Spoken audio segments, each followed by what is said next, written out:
개념 정리가 안 돼 있으면 잘 모르는 거예요. 명확한 개념 정리가 아주 시급합니다. 그 기출문제 위주로 오답노트를 만드는 게 중요하지 시중에 참고서 위주로 오답노트를 만드는 건 그렇게 중요하지 않아요. 네. 6월과 9월 기출 문제를 분석하다 보면 올해의 수능이 어떠한 추세로 나올 것인지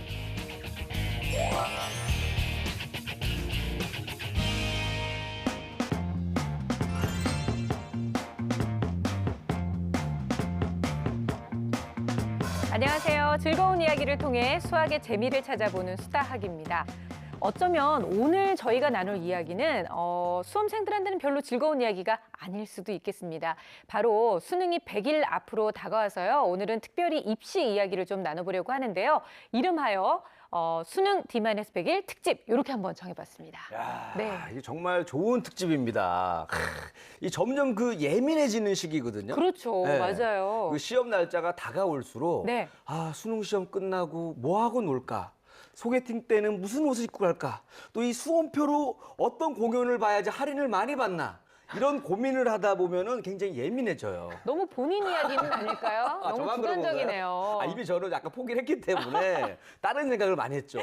네, 오늘 수능 특집 수다학에서는요, 아마 선생님들 이야기를 많이 들으면서 좀 약이 되고 득이 되는 그런 이야기를 기대해 볼 수 있지 않을까라는 생각이 드는데요. 일단 100일이 남은 이 시점에 어떻게 하면 수능을 잘 준비하고 그 준비의 마무리를 잘할 수 있는지 오늘 귀를 좀 많이 기울여 주시기 바랍니다. 자, 수능 얘기를 나누기 전에 먼저 수시 얘기를 좀 해보도록 할게요. 올해부터 이 수시의 비중이 훨씬 높아진 거죠? 수시 모집 비중이 69.9%에서 그 73.7%로 3.8% 정도 올라갔는데요. 네. 개별 대학교에서 70%, 80%를 뭐 수시에서 뽑은 적은 있었지만 전체 대학 수준이 이게 70%를 넘어서는 거는 이번에 처음이고요. 2017년도 60% 정도 선발했던 학생부 위주의 전형이 2018년에는 63.6%로 확대되어 그 학생부를 관리를 잘하는 게 대학 입시의 관건이 되었습니다. 네. 그런데 이 수시 모집 원서 접수가 9월 초니까 사실 얼마 기간이 남지는 않았어요. 근데 이런 시점에서 수시의 수시 준비를 마무리를 어떻게 할까라는 걸 얘기하기에도 시기가 좀 너무 촉박한 건 아닌가라는 생각도 들기도 하는데요. 예, 늦은 감이 있다라고 생각하실 수 있는데요. 그 이유 중에 하나는 네. 수시 전형에서 반영되는 모든 자료들이 고등학교 1학년 1학기에서부터 고등학교 3학년 1학기까지의 자료가 들어가기 때문에 이미 고등학교 3학년 학생들 같은 경우에는 그 수시 모집에서 요구하는 모든 자료들의 내신과 여러 가지 활동에 대한 것들은 마무리가 되었다라고 생각하실 수 있습니다. 네네. 하지만 이제 앞으로 어떤 전형에 집어넣을 것인지 그리고 자기소개서를 어떻게 쓸 것인지 대학 각 전형마다 요구하는 자료들에 대해서 어떻게 준비할지가 상당히 중요할 텐데요. 네. 구슬이 서말이어도 꿰어야 보배라고 하는 말이 있습니다. 이때까지 준비한 모든 자료들을 각 대학의 요구대로 잘 준비하는 것이 중요한 시기라고 할 수 있습니다. 네. 그러면 수시 전형에 대비해서 지금 이 시기에 좀 준비해야 될 게 있다면 어떤 게 있을까요? 네, 학교 생활 기록부하고 더불어서 서류 면접 때 가장 중요한 게 자기소개서거든요. 네. 그래서 지금 자기소개서를 한참 작성하고 있을 텐데요. 무조건적인 자기 자랑만을 적어놓는다면 안 되잖아요. 그래서 제가 몇 가지 중요한 팁을 전달해 드릴게요. 자기소개서를 쓸 때는 무엇보다 자신이 이제 노력을 했던 거나 의미를 부여했던 거, 어떤 것에 대해 노력했던 동기를 이렇게 진정성 있게 강조하는 게 좋고요. 그리고 이제 자신의 인성이나 바람직한 가치관이 느껴질 수 있는 그런 내용들을 담는 게 좋아요. 네. 예를 들자면 의미를 두고 노력했던 교내 활동을 쓰시오. 이런 문제가 나오면 보통은 친구들이 학생 선거, 전교회장 선거에 나가서 자신이 당선돼서 멋지게 학교를 이루었다. 또는 그거에 출마했던 경험들을 쓰는데 그게 아니라 나는 훌륭한 학생회장이 나와서 학교를 다루고 학생의 의견과 선생님 의견을 잘 조율하고 이런 게 학교의 발전에 크다고 생각했기 때문에 내가 신뢰한 친구들을 돕기 위해서 선거운동원으로 열심히 활동했다. 그리고 네. 내가 열심히 노력한 결과 그 친구가 당선이 돼서 정말 멋지게 하는 모습을 보고 뿌듯했고 좋았다. 얼마나 인간적이고 얼마나 네. 배려심 있고 얼마나 좋아요. 감동적이에요. 그래서 이런 식의 내용들로 실질적이기도 하고요. 네. 그래서 그런 식으로 자기소개서를 쓰는 게 좋습니다. 와, 그렇군요. 그러니까 내가 당선됐다. 나 잘났다 이렇게 쓰는 것보다는 네. 내가 저 친구를 도와서 당선시켰습니다. 이게 더 좋은 소개라는 거잖아요. 의외로 오히려 허를 찌르는 듯한 얘기 같기도 해요. 야, 제가 다시 그 시절로 돌아간다면 네. 전 자기소개서를 이렇게 쓸 것 같아요. 어떻게 해요? 제가 학교 다닐 때 학생 선거에 나갔던 회장 선거에 나갔던 친구를 도와서 저는 선거 캠프를 꾸리고 그 친구와 대결하는 상대 후보의 약점을 집요하게 캐서 아이들에게 알리고 심지어 가짜 뉴스까지 퍼뜨려서 내가 민우 후보를 당선시켰습니다. 네. 얼마나 더 인간적입니까? 뭐든지 다 하는. 차라리 그냥 수능 13점이 나요. 그냥. 네네. 깔끔하게 떨어져 그냥. 그래요? 아, 예. 그러다가는 뭐 대학을 가는 게 아니고 다른 데를 갈 가능성이 있어 보이고요. 그렇게 쓰면 안 되고요. 네. 자기소개서는 이제 학생부는 누구나 다 갖고 있단 말이죠. 네. 근데 학생부에 있는 거를 아주 요약해서 그 입학사정관이나 교수한테 어필을 해야 되는 거기 때문에 이것들을 포장을 잘한다고 해서 훨씬 더 예쁘게 만들 수가 있는 게 자기소개서거든요. 네. 근데 자기소개서는 내 마음대로 쓰는 건 아니고요. 그 지금은 그 대학마다 공통의 양식하고 그 대학만의 그 자율 양식이 있어가지고 거기에 맞춰 쓰도록 되어 있습니다. 근데 요걸 잘 쓰는 거에 의해서 이걸 갖고 면접을 보고 교수가 좋게 평가할 수 있기 때문에 방학 때 좀 생각을 많이 해보고 이런저런 방식으로 써보면서 자기가 갖고 있는 실력을 좀 더 잘 포장할 수 있는 기회가 됐으면 좋겠습니다. 네. 그 네 가지 공통 양식을 보면 1번 문항은 성장 잠재력을 보여줄 수 있는 사례를 제시하는 게 좋겠습니다. 네. 학교 다니면서 스스로 학업 능력을 향상시키고 이걸 위해서 뭘 했는지를 자세히 쓰는 거죠. 2번은 학생이 겪어온 여러 가지 활동을 단순하게 나열하는 것보다는 여기서 뭘 배우고 뭘 느끼고 그다음에 어떻게 내가 대처했는지 네네. 이걸 쓰는 거고요. 3번은 인간관계, 대인관계 관련된 인성을 알아보는 거니까 이걸 가만히 생각해 보면 아, 내가 어떤 식으로 어필을 해야 될지 한번 고민해 보는 게 좋을 것 같고요. 4번 같은 경우는 대학별로 그 다르게 이제 쓰는 건데 내가 여기에 왜 지원했는지, 여기 와서 뭘 할 건지, 그다음에 어떻게 공부를 할 건지에 대해서 좀 잘 기술하면 면접을 할 때 아니면 자기소개서를 볼 때 좋은 평가를 받을 수 있을 거라고 생각합니다. 다만 조심할 점은 시중에 인터넷을 보면 잘 쓴 자기소개서 양식이 되게 많거든요. 그거를 참고하는 건 괜찮은데 그거를 베껴 쓰다가 보면 자기소개서 그 대피를 검증하는 프로그램이 있어가지고 네. 거기서 걸리면 불합격 처리가 되니까 그렇군요. 남의 거를 참고하는 건 괜찮은데 베끼는 거는 절대로 좋지 않습니다. 네, 오늘 아마 수학을 본 학생들이라면 분명히 자기소개서만큼은 정말로 잘 쓸 수 있을 거라는 자신감이 좀 들기도 하는데요. 자, 그 밖에 또 지금 시기에 우리가 꼭 놓치지 말아야 될, 챙겨야 할 게 있다면 어떤 게 있나요? 네, 자기소개서를 접수한 후에 그 다음 단계는 이제 면접으로 이어질 가능성이 높습니다. 면접은 인성 면접, 그 다음에 교과 관련 면접, 시사 면접이 있을 수 있습니다. 네. 그렇게 되면 그 전년도에 그 학교에서 봤었던 면접의 유형이 어떠한지를 홈페이지를 찾아보시면 그 면접의 유형과 기출 문제들을 찾아보실 수 있고요. 아, 그래요? 그 다음에 카페 같은 곳에 이제 합격 후기라든지 면접 후기를 올려놓은 것들이 있어요. 그걸 찾아보시면 좋을 것 같습니다. 또 현직 교사로서의 팁을 드리자면 면접을 준비하는 것이 면접 준비에서 시작되는 것이 아니라 자기소개서에서 시작된다고 할 수 있는데 네. 자기소개서에서 면접관들이 물어볼 수 있는 요소들을 거기다가 함정을 파놓는 거예요. 그래서 그 자기소개서에 있는 내용을 물어볼 수 있도록 유도하기 위한 자기소개를 쓰는 것을 추천드리고요. 그런 식으로 면접이 준비되었다면 이제 입시 전략을 세워야지 될 텐데요. 예를 들어 설명드리자면 1점대의 내신을 갖고 있는 친구라 할지라도 활동이 다른 친구들에 비해서 좀 부족하다라고 생각하신다면 학생부 교과 전형으로 지원을 하시는 게 좋고 네. 1점대 초반인 친구인데 다른 친구들에 비해서 활동이 풍성하고 그다음에 면접에서 자기는 강한 스타일이다라고 생각한다면 학생부 종합 전형으로 입학사정관 제도로 이제 지원을 하는 것이 좋습니다. 그리고 5점대의 내신을 갖고 있는 친구인데 그 친구가 수능은 2등급 이상의 성적이 나오게 된다면 6장의 수시의 카드를 버리기가 좀 아깝기 때문에 논술 전형으로 지원을 하게 되면 최저 등급 기준이 상당히 높기 때문에 최저 등급을 맞췄을 때 합격할 확률이 높으므로 자기의 성적에 맞춘 입시 전략을 세워서 지원하는 것을 추천드립니다. 야, 정말 이 시기에 꼭 필요한 이 꿀팁을 많이 네. 주신 것 같아요. 저는 면접 볼 때 다 애드립을 했거든요. 누가 알려주는 사람이 없어가지고. 인생의 애드립이잖아요. 근데 뭐 미리 씨는. 합격했으니까 애드립으로도. 근데 이거 알았었으면 더 편하게 준비했을 것 같아요. 근데 오늘 얘기 들어보니까 사실 그 저희 때만 해도 이 수능이 전부였거든요. 그래가지고 뭐 시험 볼 때 보면은 학교 앞에다가 막 어머님들이 엿도 붙이고 네. 어떤 분은 막 108배를 하시고 어떤 분은 막 기도를 하세요. 네. 그래가지고 108배 하신 분들이 나중에 힘들어가지고 나중에 개종하신 분들이 많았어요. 아, 저 사람 되게 편하게 하는데 나 너무 힘들다 그랬는데 그만큼 뭐 굉장히 그 수능의 모든 걸 얻었는데 오늘 얘기 들어보니까 이제 그 수시의 비중이 좀 더 많이 높아진 것 같아요. 그러다 보니까는 상대적으로 이 수능 시험을 좀 등한시하는 게 아닌가 이런 생각이 좀 들었거든요. 근데 오늘 우리가 수능 특집이잖아요. 그렇죠. 이거 왜 하는 거예요? 이런 생각이 들지 않아요? 왜 합니까? 이거 수시가 더 중요한데. 그렇게 생각할 수 있지만 그 수시에서도 수능 최저 등급이라는 걸 요구하는 학과가 굉장히 많아요. 그래서 최소한 우리 학교에 오려면 몇 등급 이상은 되어야 한다. 그래서 그걸 못 맞추면 아무리 자기소개서가 좋고 그다음에 그 학생부가 좋아도 결과 최종 불합격되는 경우도 있고요. 네. 그다음에 누구한테나 기회는 두 번이 있거든요. 수시 한 번의 기회와 정시 한 번의 기회.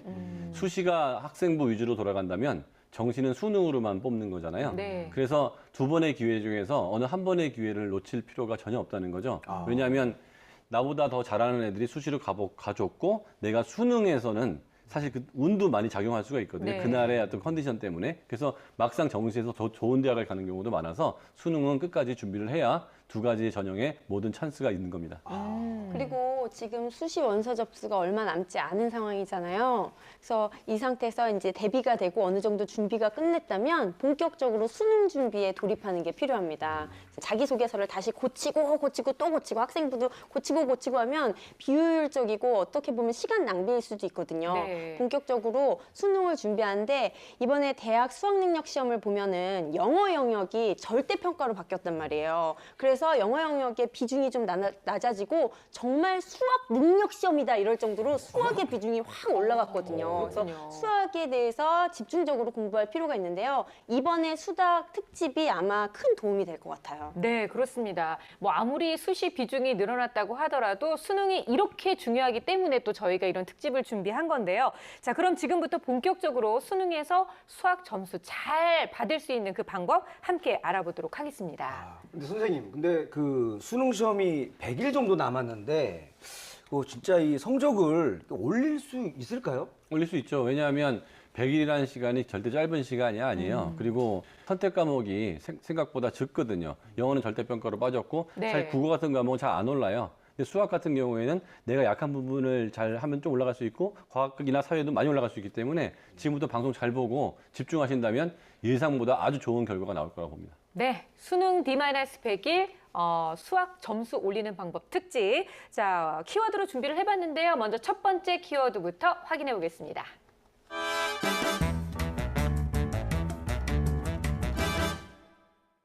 첫 번째 키워드는 개념 정리입니다. 그런데 사실 뭐 학부모님들도 그렇고 학생들도 그렇고 아니 개념 정리는 원래 1학년 때부터 그냥 시간 많을 때 하는 거거든요. 이렇게 얘기를 하실 것 같아서요. 선생님 이거 개념 정리하기에는 너무 지금 시간이 없는 거 아니에요?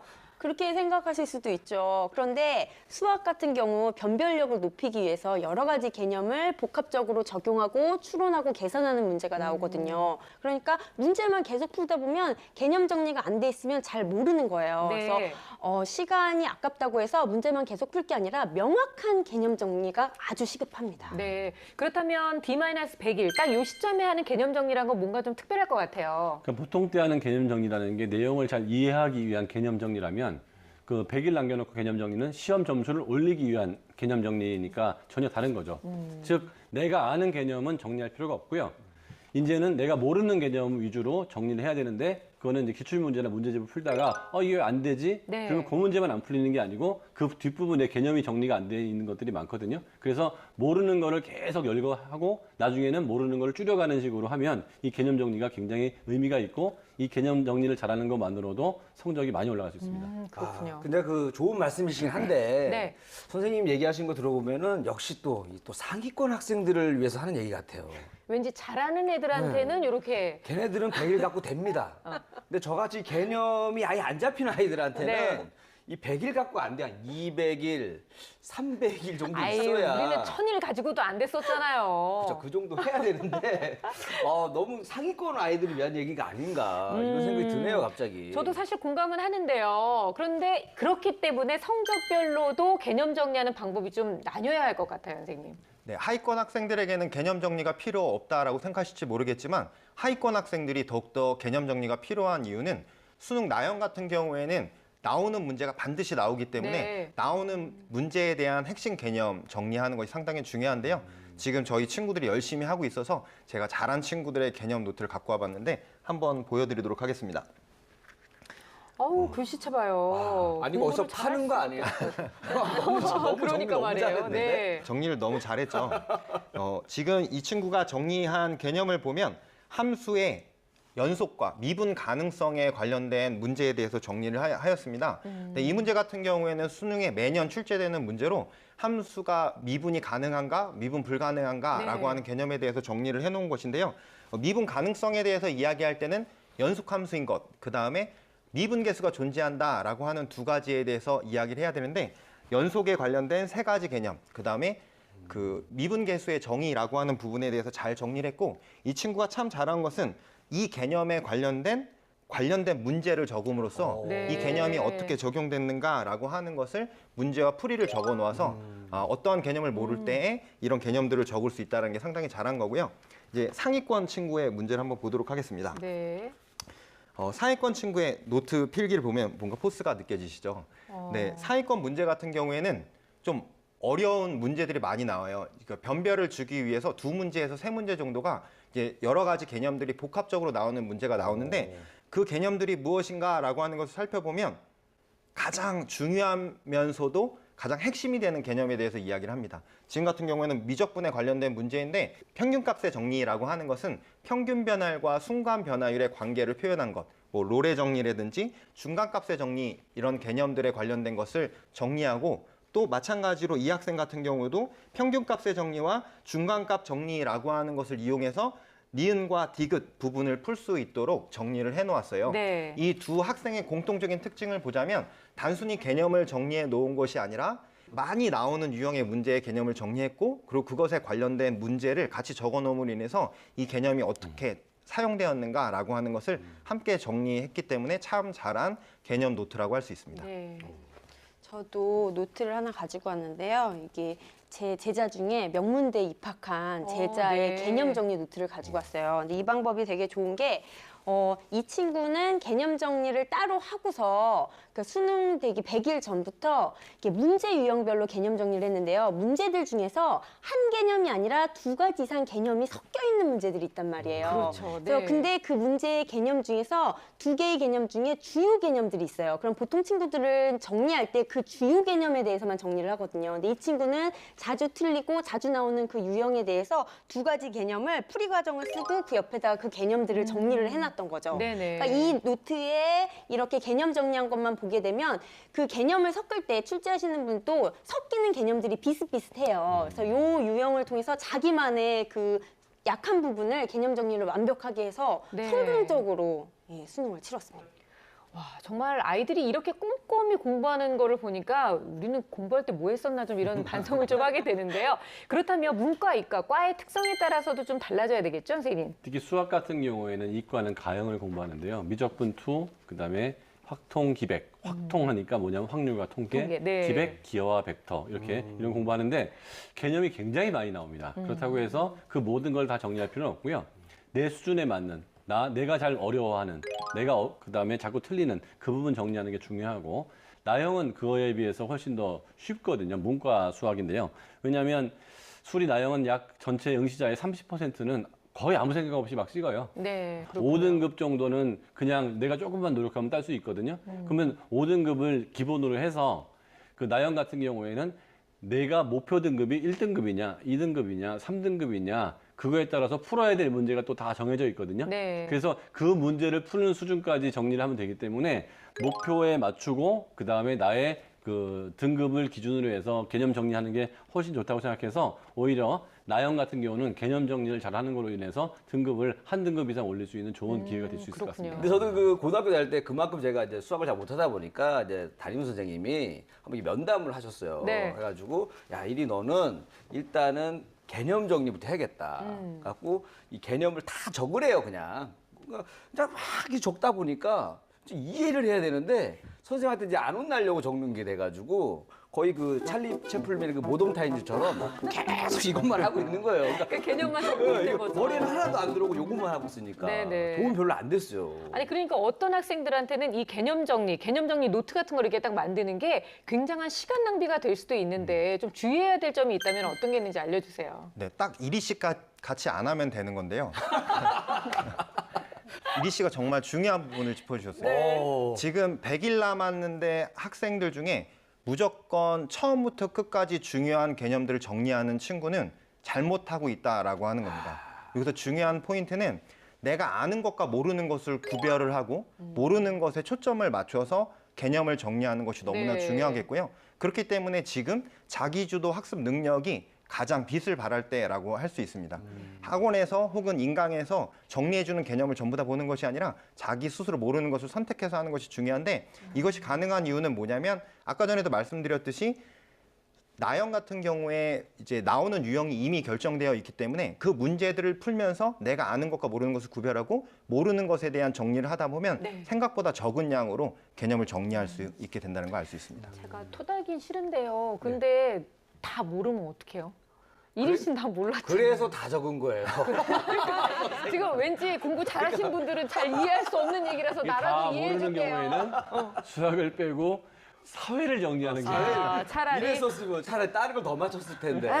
네, 수능이 이제 100일 남은 이 시점에서 저희가 처음부터 개념을 다 다시 정리해야 하는 그런 것보다는 내가 아는 것과 모르는 것을 다시 한번 구분해서 내가 모르고 취약했던 부분을 정확하게 개념 정리하라는 거 꼭 기억해 두시기 바라겠습니다. 자, 수다학 수능 D-100일 특집 함께하고 계시는데요. 두 번째 키워드 함께 보죠.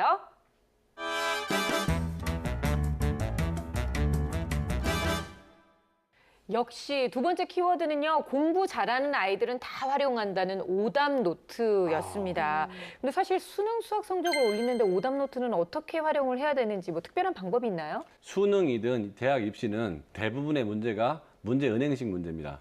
문제 은행식 문제는 한 사람이 여러 문제를 출제했어요 이미. 네. 그리고 그 중에서 고르거나 일부 문제는 새로 첨가를 하는데 문제를 만든다는 게 이렇게 쉬운 게 아니에요. 그래서 A라는 교수가 여러 문제를 출제하는데 그 사람이 쓰는 표현들이나 그 사람이 좋아하는 영역들이 정해져 있고 그다음에 함정도 비슷하게 파거든요. 네. 그래서 내가 어느 부분을 틀렸다고 하면 그 기출 문제 위주로 오답 노트를 만드는 게 중요하지 시중에 참고서 위주로 오답 노트를 만드는 건 그렇게 중요하지 않아요.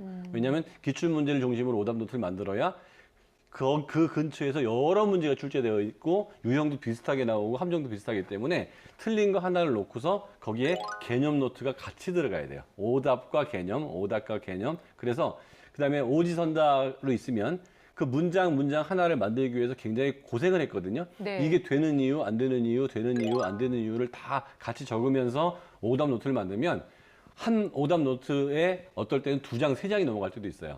그게 처음엔 이렇게 늘어나다가 나중에 완벽하게 개념이 이해가 되면 오답 노트 자꾸 줄어들어가지고 마지막에는 시험 당일날 그거 한 것만 딱 들고 가서 이렇게 보다 보면 의외로 기출문제를 위주로 만든 오답 노트이기 때문에 시험 적중률이 굉장히 높아서 거기에 나온 것들이 2-3문제, 3-4문제 더 맞는 바람에 등급이 훅 올라가는 경우가 의외로 많이 있습니다. 아우 안 됩니다. 저는 이 의견에 반댈세.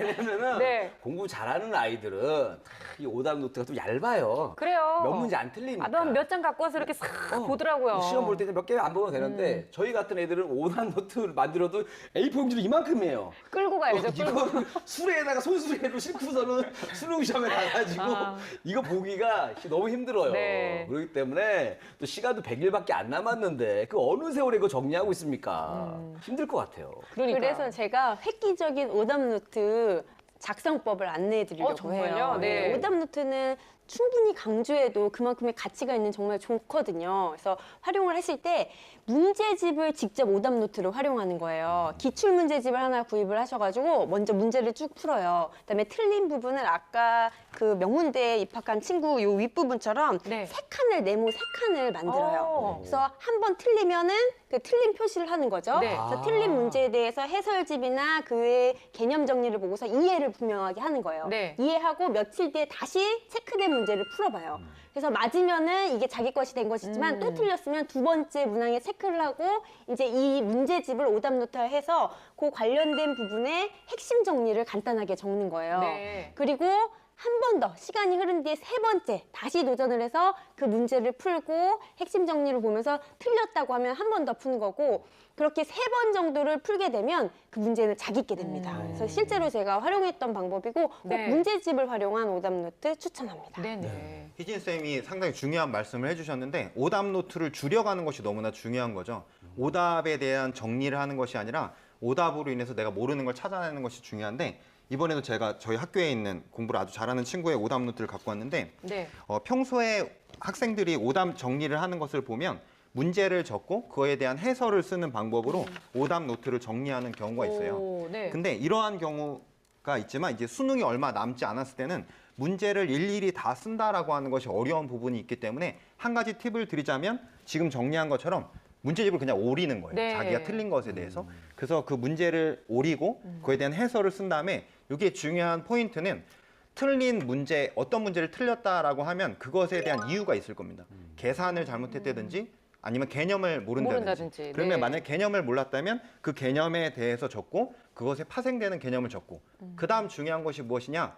그 다음번에 또 틀린 문제가 있을 경우 오답 노트의 뒷면에 같은 유형의 문제들을 같이 붙여놓다 보면 아 나는 이런 유형의 문제를 틀리는구나 여기선 실수를 하면 안 되겠구나 네네. 라고 하는 것을 알 수 있기 때문에 한 오답 노트를 정리한 후 2장 정도를 비워놓고 거기에다가 비슷한 유형의 문제들을 붙이는 것을 추천드립니다. 나 갑자기 생각난 거 있는데요. 왜요?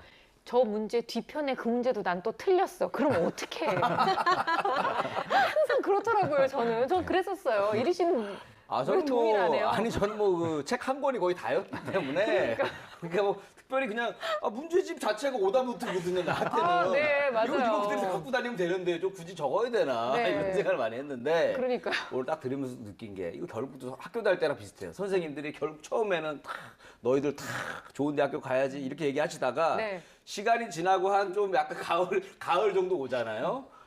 몇 명의 학생들하고만 뭔가 교감하는 그렇죠. 느낌이 들었어요. 지금 오늘 분위기가 약간 이런 분위기입니다. 우리만 뭔가 좀 동떨어지는 느낌 들잖아요. 점점 시간이 갈수록 소외되고 결국 또 이 공부 잘하는 아이들을 위한 또 내용이 아닌가. 뭔가 걱정이 왠지 돼요. 저만 중간에서 굉장히 동분서주하고 있다는 느낌이 들어요. 이 중간에서.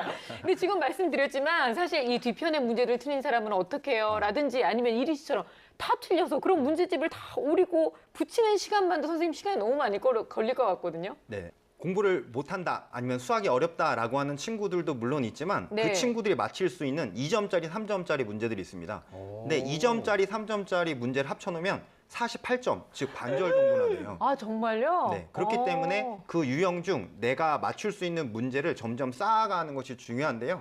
저희 학교 학생 중에 한 명이 정리한 오답 노트 또 보여드리도록 할게요. 네. 이 친구가 정리한 이 문제 같은 경우에는 3점짜리 삼점짜리네요? 문제인데 이 친구도 마찬가지로 문제를 오려서 붙여서 시간을 줄였고요. 그것에 대한 풀이를 적은 후 이 친구가 참 잘한 것은 이 문제에 대한 핵심 개념뿐만 아니라 파생되는 개념에 대해서도 아, 적고 네. 그것에 대한 유사 문제를 여기에다 적으면서 비슷한 문제들은 우리가 똑같이 실수를 할 수 있는데 이렇게 풀면 되겠구나. 그 다음 단계 문제는 어떻게 풀면 되겠구나. 네. 발전적인 방향으로 오답 노트를 정리해서 참 잘한 오답 노트라고 할 수 있습니다. 선생님들 다 좋은데 네. 3점짜리 문제가 쉬운 문제라는 말은 좀 취소해 주세요. 왜 자존심에 좀 어려운 상처가 문제인데. 되나요? 네. 그렇군요. 그러니까 이런 문제 유형을 익히다 보면 이렇게 어려워 보이는 문제가 나중에 쉬워지니까 이제 수학 공부하고 싶은 맛이 나겠죠. 네. 아, 노트만 봐도 다시 저때로 돌아가고 싶다는 생각이 들죠. 그렇진 않아요? 나는 너무. 자, 그러면 오답 노트를 정리하는 데 있어서 지금 이제 100일밖에 안 남은 이 시점에 꼭 주의해야 될 점이 있다면 어떤 게 있을까요? 정리하기 위한 오답 노트가 아니고 보기 위한 오답 노트를 만들어 가야 된다는 거죠. 그렇네요. 그러니까 어떤 사람이 정리하는 걸 좋아해서 열심히 정리하다 보니까 정리된 참고서하고 내용이 똑같더라. 네. 이런 경우도 있거든요. 맞아요, 맞아요. 뭐하러 한 거예요, 도대체? 그렇죠? 그래서 내가 보기 위한 거고 오답 노트는 시험 보기 일주일 전, 전날, 당일날 뭔가에 집중할 수 있는 거리를 만들기 위한 거기 때문에 네. 예쁘게 만드는 것보다는 내가 보기 위한 오답 노트가 되게 중요한 것 같고요. 또한 오답 노트를 봤을 때 밑에 답은 안 써놓는 게 좋을 것 같아요. 일단 앞에는 문제만 놔두고 한번 생각하고 답을 볼 수 있게. 네네. 왜냐하면 문제와 답이 동시에 보이면 내가 잘 모르는 건데도 순간적으로 아는 거로 착각할 그럴 수 가능성이 있죠. 있거든요. 그래서 오답 노트를 만든 다음에는 학생들한테 머리로 정리하는 연습을 시키는데 저는 그거를 보고 네. 일단 머릿속을 떠올려 보고 그 다음에 열어보는 거예요.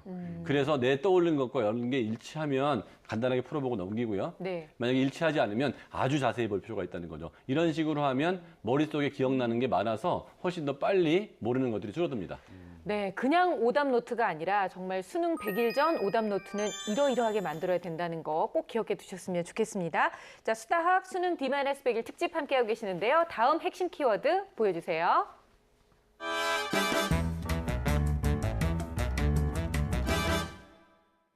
네, 수능 수학의 성적을 올리는 방법. 마지막 키워드는 바로 기출문제였습니다. 뭐 물어보나 마나 기출문제는 정말 중요한 거죠, 선생님? 네, 맞습니다. 기출문제 상당히 중요한데요. 그 중에서도 정말 중요한 기출문제 3개를 뽑자면 네. 6월 모의고사 기출문제, 9월 모의고사 기출문제, 전년도 수능 기출문제 세 가지가 상당히 중요합니다. 네. 6월과 9월 기출문제를 분석하다 보면 올해의 수능이 어떠한 추세로 나올 것인지 출제 경향에 대해서 명확하게 분석할 수 있고요. 그래서 기출문제, 특히 6월, 9월 전년도 수능 문제를 다시 풀어볼 것을 추천합니다. 네. 그러니까 뭐그 어렸을 때 풀었던 그 모의고사 이렇게 생각하면은 네, 우리 맞습니다. 어른들도 쉽게 이해가 될 것 같은데요. 그쵸. 사실 근데 이게 그 기출 문제 많이 풀면 도움이 될 것 같지만 저 같은 경우는 좀 도움이 안 된 게 이게 풀면 풀수록 자신감이 점점 떨어져가는 이게 자신감이라도 있어야지 좀 맞아요. 시원시원하게 뭔가 좀 하는데 자꾸 움츠러드는 거예요. 찍는 것도 안 되는 걸 이게 확인하게 자꾸, 되거든요. 자꾸 내가 이렇게까지 몰랐나 하면서 자괴감이 들면서 오히려 기가 죽어갖고 나한테 좀 방해가 됐는데 네네. 정말 도움이 되는 거 맞습니까 이거? 그러게요. 아니 근데 기출 문제도 뭔가 효율적으로 풀어볼 수 있는 방법이 있을 것 같아요. 기출문제라 하면 두 가지가 있거든요. 단원별로 정리되어 있는 그야말로 기출문제가 있고요. 그게 모의고사 형태로 되는 기출문제가 있는데 저는 모의고사 형태로 된 기출문제 얘기를 좀 하자면 그 같은 시간 내에 푸는 연습을 해야 되는 거고 실제로 그 답을 기표하는 시간까지 있기 때문에 원래 주어진 시간보다 10분에서 15분 더 짧게 그 시간을 정해놓고 풀고 검토까지 할 수 있는 시간을 가지면 좋겠고요. 네네. 그 다음에 이제 얼마 안 남았으니까 일주일에 한 번 혹 2주에 한 번은 시험 보는 거와 똑같은 순서대로 같은 시간대에 주말을 이용해서 1교시, 2교시, 3교시, 4교시 이런 식으로 문제를 푼다면 그 시간 배분이나 그 환경이 익숙해져서 한두 문제 정도는 더 맞을 수 있는 가능성이 있습니다. 네. 기출 문제를 풀 때 보통 모의고사 단위로 풀잖아요. 그래서 쭉 풀다가 모르는 것을 계속 파지 말고 풀 수 있는 거 먼저 쭉 푼 다음에 다시 모르는 걸 되돌아와서 푸는 게 좋아요. 그게 한번 쭉 읽다 보면 문항이나 연결되는 개념들이 떠올라서 훨씬 더 많은 높은 점수를 얻을 수 있거든요. 네. 그리고 상위권 같은 친구들은 경찰대학교나 사관학교 같이 변별력 높은 문제들을 좀 입수를 해서 거기 풀어보면 훨씬 도움이 많이 됩니다. 그렇군요. 근데 그 기출 문제를 풀었는데 네. 아까도 제가 좀 얘기 비슷하게 했지만 이 점수가 저는 실제로 이제 수능 시험 때 이제 수학이 13점 나왔잖아요. 놀랍죠? 근데 만약에 이게 모의고사 때 이렇게 나왔었으면 정말 너무 당황스러웠을 아 것 그럼 같은 모의고사 거예요. 때는 그거보다 좀 낮게 나왔어요? 잘 나왔어. 이거보다 잘 나왔었어요. 그렇구나. 어떻게 그랬는데 그랬지? 그래서 네. 그나마 나는 수학이 자신 있었는데 이렇게 나왔는데 만약에 모의고사 때 정말 이렇게 성적이 생각보다 너무 안 나왔을 때 이런 친구들은 또 어떻게 공부를 해야 되는지 좀뭐 걱정이 돼요. 네. 앞에서 이야기한 내용으로 다시 돌아가는 것인데요. 결국에는 나오는 기출문제의 유형 중 핵심 개념에 대해서 정리하는 것이 너무나 중요한데 그래서 그 개념에 맞춘 문제를 풀어야 됩니다. 네. 예를 들어서 말씀드리면 2017년도에 수능에 나온 4번 문제 같은 경우에는 매해 반복해서 이제 출제가 돼서 2017년, 2016년, 2014년 그리고 그 전에도 무수히 많이 출제된 이제 독립에 관련된 문제인 거예요. 아 그런 게 있었어요. 대부분의 기출 문제 같은 경우에는 반복돼서 출제되는 네. 경향이 높고요. 그리고 이제 이 문제 같은 경우에는 정답률이 92%나 되는 거예요. 즉 8%의 학생만 틀리고 네. 나머지 학생들은 아 모르죠. 그 13조 중에 그게 있었을 수도 있는 거예요. 문제 맞췄을 예. 수도 있지만 네, 대부분의 학생들은 맞히는 유형의 문제라고 할 수가 있어요. 그러면 이런 유형의 문제 같은 경우에는 핵심 개념을 파악하고 그것에 대한 문제를 맞춰야 되는데 네. 이게 왜 중요하냐면 기본 문제로 나오는 것은 다른 문제로 이어지는 경우가 많아요. 지금 독립에 대한 개념을 안다라고 하는 것은 결국엔 독립 시행에 관련된 문제인 거고 독립 시행에 관련된 문제를 아는 것이 이항분포랑 이어져서 결국에는 정규분포까지 이어지는 확률과 통계의 전반적인 것에 다 영향을 미치기 때문에 기본적인 개념을 잘 익히는 것은 결국에는 이제 기초가 되어서 수능 성적을 올리는데 많은 도움을 줄 것입니다. 네. 그러면 이제 6월은 지나갔고요. 9월 모의고사가 남아 있는 거잖아요. 좀 어떻게 준비하면 도움이 될지 알려주세요. 9월 3일 평가원 모의고사하고 수능하고 연관관계가 제일 높기 때문에 네. 이걸 잘 보는 학생들은 굉장히 기분이 좋을 거고 못 보는 학생들은 굉장히 우울할 텐데 그렇죠. 특히 이때는 재수생들이 대거 같이 시험을 치기 때문에 내가 원래 나오는 등급보다 덜 나올 가능성도 좀 있거든요. 네. 그래서 이 9월 모의고사를 잘 본다는 게 11월까지 나의 그 마인드를 좀 좋게 가져갈 가능성이 있어서 3기년도 수능 기출문제를 다 한번 풀어보고 그다음에 9월 모의고사도 작년 것도 풀어보고 올해 6월 모의고사도 잘 분석해서 9월 모의고사는 사실은 모의고사지만 진짜 수능을 대비하는 마음으로 잘 봐서 여기서 성적이 좀 좋게 나온 다음에 이 좋은 느낌을 11월까지 가져가는 게 아주 중요할 것 같아요. 그렇네요. 수능이 가까워지면 학원에서 보통 봉투형 모의고사를 많이 보거든요. 근데 보면은 그거에 이제 시간 측정도 되면서 연습용으로 많이 푸는데 이렇게 난이도나 정확성이 조금 떨어지는 경우가 있어서 네. 그거에 점수에 막 이렇게 일희일비하지 말고 보통 학교 선생님이 추천해주는 기출문제 중심으로 네. 공부를 하는 게 좋을 것 같아요. 그리고 보면은 수능 문제에서 28문제 같은 경우는 기존에 있었던 유형이나 그런 출제했던 문제들을 반복해서 나오거든요. 네. 그리고 두 문항 정도만 신유형의 문제가 나온단 말이죠. 이 말은 28개 정도는 이미 풀이법이나 유형 틀이 정해져 있다는 말이에요. 그러니까 기출문제가 얼마나 중요하겠어요. 그러니까 기출문제 중심으로 적극적으로 이렇게 3기 학년의 그 기존의 문제들을 계속 반복해서 풀어보는 것도 큰 도움이 됩니다. 네. 오늘은 뭐 수능 D-100일 이렇게 얘기했지만 이제 곧 바로 이제 50일밖에 안 남았어요. 한 달 남았어요. 열흘 남았어요. 막 이럴 거 아니에요. 그 뉴스 보면 써 있잖아. 오, 이렇게 그러니까요. 며칠 남았다고. 네, 그러면서 이번 수능에는 날씨가 어떨 것 같습니다. 이런 얘기 나올 때마다 학생들 마음이 정말 많이 싱숭생숭하고 너무 긴장도 많이 될 것 같은데 좀 도움이 될 만한 얘기 좀 해주세요. 네, 이제 50일이 남았다 하면은 9월 모의고사 이제 성적이 또 나왔을 거고 네. 그렇게 되면은 학생들의 마음이 자기가 성적이 어떠냐에 따라서 자만을 할 수도 있고 실망을 해가지고 좀 어려울 수도 있습니다. 근데 지금부터 가장 중요한 것은 마인드 컨트롤이라고 할 수 있어요. 자기가 만약에 9월 모의고사에서 틀린 문제들이 많다면 오히려 수능에서 틀린 게 아니기 때문에 정말 다행인 다행이죠. 거죠. 자기가 모르는 부분에 대해서 보완할 수 있는 부분이 될 것이고요. 잘 본 친구가 있다면 그 컨디션을 이어가면 좋겠다라는 생각이 듭니다.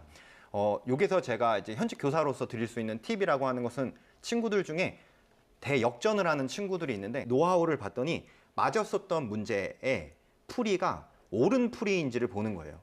즉 내가 풀었는데 그냥 약간 느낌으로 푼 문제가 있고 그럴 때가 있잖아요. 네. 정통법으로 푼 경우가 있단 말이죠. 그렇다면 틀린 문제 말고 맞은 문제에 대해서도 내가 여기에서 말하는 개념과 핵심 풀이가 무엇인지를 분석한 후 그 문제가 전부 다 오답도 정리되고 맞은 문제에 대해서 정리가 되었다면 그러면 그 정통법으로 푸는 풀이로 이제 수능 시험을 보는 것처럼 하되 시간을 60분으로 줄여서 문제를 풀어보는 거예요. 네. 그래서 60분 안에 정통풀이법으로 이걸 풀 수 있도록 3번이고 4번이고 5번을 반복하다 보면 수학 실력이 급 상승하는 네. 노하우라고 할 수 있겠습니다. 이거는 굉장히 공부 잘하는 아이들이 이게 열심히 듣다가 아 이건 내 얘기가 아니구나 이런 생각이 아니 어차피 맞췄는데 뭐 정통법이면 어떻고 뭐 옆으로 맞으면 어떻습니까? 그만큼 이제 완벽을 기하자는 우리 이렇게 말씀이시겠죠? 생각하는데. 네.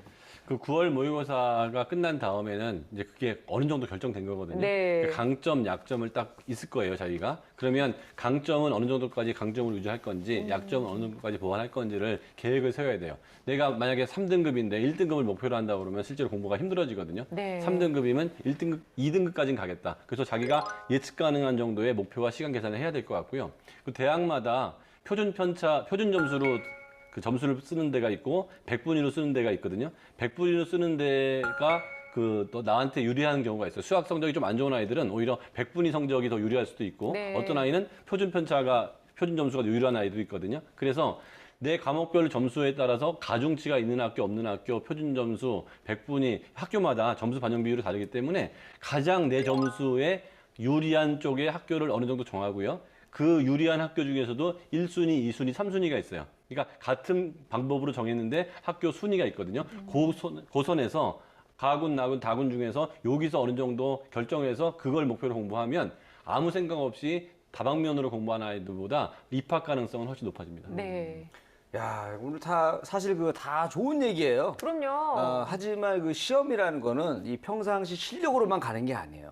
그 당일날의 컨디션, 운도 따라. 운도 있어야 되는 거예요. 맞아요. 사실 저도 그 시험 전날에 네. 이 고민도 많고 걱정도 되고 해가지고 잠을 잘 못 잤어요.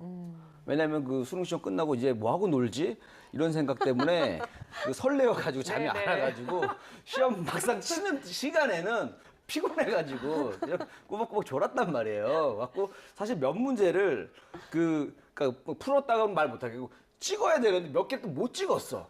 그 20%의 확률에도 도전을 못한 거에 대한 그거라도 굉장한 좀 잘하지 자괴감이 그랬어요. 있었어요. 그래서 야, 이 컨디션도 사실 되게 중요하지 않나 그럼요. 이런 생각이 들어요. 맞습니다. 컨디션 매우 중요하죠. 실제로 제 제자 중에 패스트푸드를 평소에 굉장히 즐겨 먹었었는데 수능 2주 전부터 뭔가 컨디션과 그 비타민 공급을 해야 된다고 그래서 야채와 단백질을 특별히 이렇게 공급을 해서 아. 2주간 먹었던 것이죠. 하던 대로 했어야 되는 거 예, 아니에요? 좋은 컨디션을 두뇌 회전을 빠르게 하기 위해서. 그래서 당일날 아침에도 굉장히 묵직하고 불편한 기분인 상태에서 변비약을 먹을 수는 없고 해서 요구르트를 하나 이렇게 섭취하고 이렇게 시험에 임했는데 벌써 예, 제가 배가 아플라고 굉장히 그러네요. 컨디션 조절을 못해서 예, 저는 우수한 친구였는데 그 친구 뒷자리에 앉아 있는 친구도 걱정이 돼요.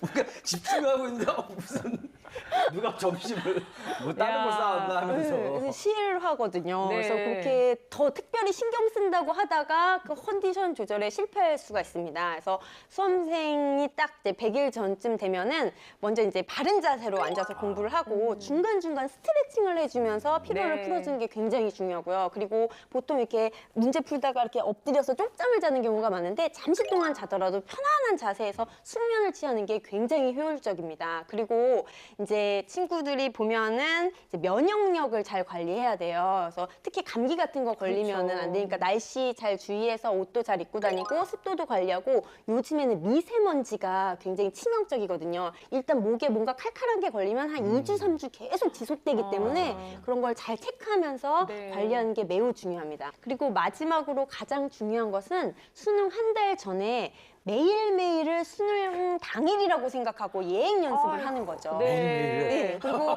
문제 같은 거를 풀 때도 실제로 시계를 측정하면서 수능 당일날대로 그 프로그램대로 네. 시간을 맞추면서 모의고사도 풀어보면서 그렇게 컨디션도 조절하고 긴장감도 조절하면서 연습을 하다 보면 실제 수능 당일에는 덜 긴장되고 좋은 컨디션으로 문제를 풀 수 있을 겁니다. 정말 뭐 말로야 그렇지만 한 달 전부터 나는 맨날 수능일이야라고 생각하면 악몽이 계속해서 반복되는 느낌일 것 같은데요. 실전 느낌으로 어머니가 거기 선생님처럼 계속 왔다 계속 갔다 왔다 갔다? 하면서 건닝하지 마 하면서 계속 왔다 갔다 하면서 하는 거예요. 실전처럼. 아니 근데 이런 얘기를 지금 하니까요. 저 막 손에 막 땀이 쥐어질 정도로. 근데 이게 학생 입장도 그렇지만 사실 그 옆에서 더 가슴이 타들어가고 뭐 도와줄 것도 없는데 속 타는 거는 부모님들이시거든요. 부모님들은 정말 어떤 마음과 또 어떤 뭘 해줄 수 있을지 좀 알려주세요, 선생님. 일단 마음가짐은 수능일은 나쁜 날이 아니고 제일 좋은 날이잖아요. 해방되는 그럼 날이니까요. 그걸 꼭 나쁜 날이라고 자꾸 생각을 하는데 아, 수능일은 그러네요. 이제 고등학생이 끝나고 정말 아름다운 대학생으로 가는 그 마지막에 산고의 아픔이 있는 그날이기 네. 때문에 그게 나쁘게만 생각할 건 아니고요. 엄마도 자꾸 걱정 어린 표정으로 자꾸 물어볼 필요가 없어요. 안 그래도 애가 떨리는데 그쵸, 괜찮아 맞아요. 괜찮아 하는 것도 자꾸 그 더 안 괜찮아지니까 그냥 오히려 좀 무덤덤하게 애가 뭐 도와달라면 도와주고 내가 알아서 도와주지 않는 게 오히려 애의 마음에는 플러스가 되는 것 같아요. 네, 맞습니다. 근데 오늘 좀 도움이 많이 됐어요. 그쵸. 제가 그 예전에 그 수능 시험 때 수학을 13점 맞았는데 네. 오늘 선생님들 얘기, 왜 이렇게 크게 웃으세요? 얘기를 쭉 들어보니까, 내가 이런 걸 좀 잘 활용했으면 그러니까. 이 시점 보태서 한 네. 33점은 맞았을 것 같은데, 이런 생각이 드는데. 아마 답안지를 밀렸었어도 33점 맞았을 거예요. 아니, 특히 오늘 신인 선생님 얘기가 제일 도움이 많이 됐어요. 그래요. 특히 이거 시험 볼 때 스트레칭 하라고 하는 거. 다 스트레칭 옆 사람 거 보기 좋잖아요. 이렇게 하면서 이렇게 옆 사람 거 보기 아주 좋거든요. 그걸 진작에 알았어야 되는데. 진짜 알았어야 되는데, 이거. 참. 오늘 수학에서는요, 이렇게 수능 100일 앞두고 어떻게 하면 수능의 수학 점수를 높일 수 있는지 정말 고급 수학 정보들을 다 쏟아 부어 드렸습니다. 저희가 말씀드렸던 개념 정리, 오답 노트, 그리고 또 마지막 뭐였었죠? 기출문제. 기출문제 이렇게 세 가지 절대 놓치지 마시고요. 정말 마지막까지 최선을 다해서 최상의 성적을 얻을 수 있기를 바라겠습니다. 아마 수학을 보신 분들이라면 충분히 그럴 수 있지 않을까라는 생각을 좀 가져봅니다. 자, 앞으로도 수학 고민 또 수학에 대한 궁금증 있으시면요. 저희 수학 홈페이지를 통해서 여러분들 글 많이 남겨주시기 바랍니다. 오늘 여기까지입니다. 고맙습니다.